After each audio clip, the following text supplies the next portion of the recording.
bohong. Aku hanya memikirkan satu peraturan penting. Kenapa kau lakukan hari ini kalau kau bisa melakukannya besok? Few moments later.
Izin bertanya dari Ustaz Wahyo, siapa pendiri dari Masjid Agung Nur Sulaiman? Kalau kita berbicara pendiri Masjid Agung Nur Sulaiman, sesungguhnya Masjid Agung Nur Sulaiman ini didirikan bukan oleh perorangan, tapi lebih merupakan satu bentuk proyek dari Kerajaan Mataram Islam. Karena memang dulu masjid ini berdiri pada zaman era Kerajaan Mataram Islam. Bahkan masjid ini atau Banyumas ini adalah daerah kekuasaan Kerajaan Mataram Islam yang pusatnya di Yogyakarta dan di Surakarta.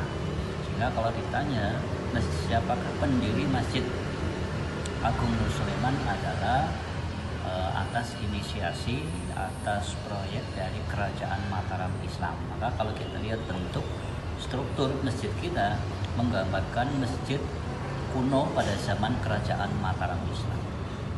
Begitu. Oke, pertanyaan selanjutnya dibacakan oleh Panca. Boleh saya bertanya Pak, kapan Masjid Agung Nur Sulaiman ini dibangun?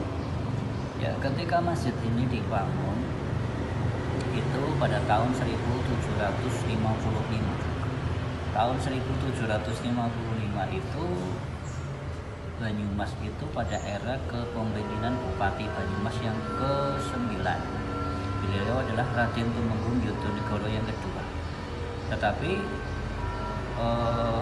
bukan Bupati Banyumas yang ke-9 yang mendirikan, tapi atas inisiasi dari Kerajaan Mataram Islam. Jadi tahun 1755 masjid ini didirikan oleh Kerajaan Mataram Islam, yang pada saat itu tahun 1755 sesungguhnya ada dua zaman. Satu zaman Kerajaan Mataram Islam, dua adalah zaman kolonialisme Belanda.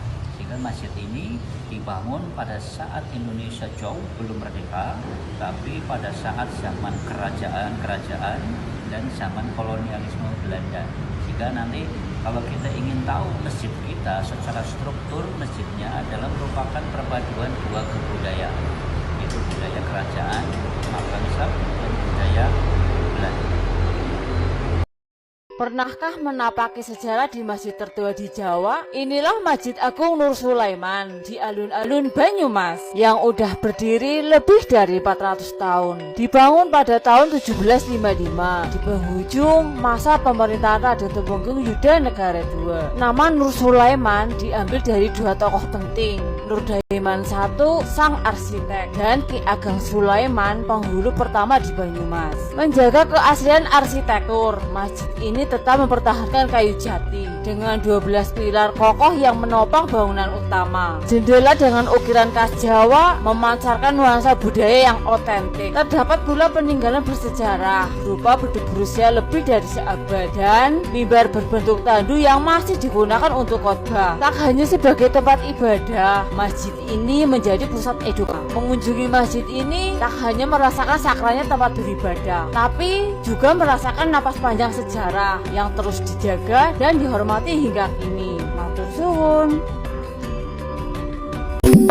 It's the sun.